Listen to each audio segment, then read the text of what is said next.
School నందు వరద బాధితులకు భోజనం ఏర్పాట్లు చేసిన ప్రముఖ పారిశ్రామికవేత్త కొల్లి వెంకట ధనంజయ బుడమేరు ముంపుకు గురైన ఓగిరాల, రంగయ్య, అప్పారావుపేట, రామన్నగూడెం చుట్టుప్రక్కల గ్రామాల్లోని వరద బాధితులకు బాపులపాడు జిల్లా పరిషత్ హైస్కూల్లో ప్రభుత్వం పునరావాస కేంద్రం ఏర్పాటు చేసింది. ఈ శిబిరంలో 300 మందికి ప్రభుత్వం పునరావాసం కల్పించింది. ఈ శిబిరంలో ఉన్న బాధితులకు ఆరుగొలను గ్రామానికి చెందిన పారిశ్రామికవేత్త కొల్లి వెంకట ధనంజయ భోజన ఏర్పాట్లు చేశారు. ఉదయం టిఫిన్ దగ్గర నుండి మధ్యాహ్నం భోజనం వరకు, సాయంత్రం స్నాక్స్ దగ్గర నుండి రాత్రి భోజనంతో పాటు 2 సార్లు టీ ఏర్పాటు చేయడం జరిగింది.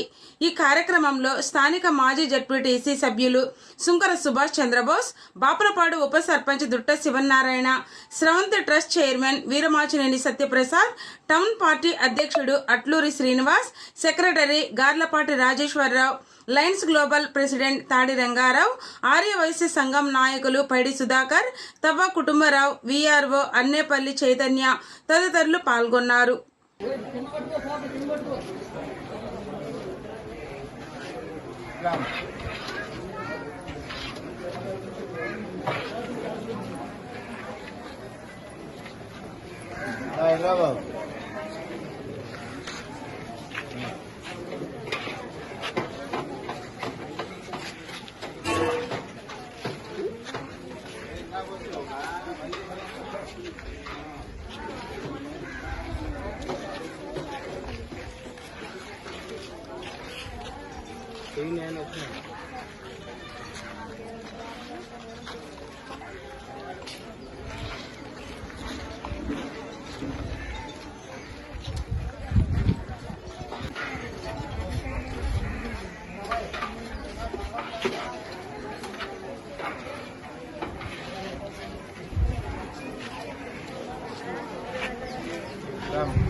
ఒకసారి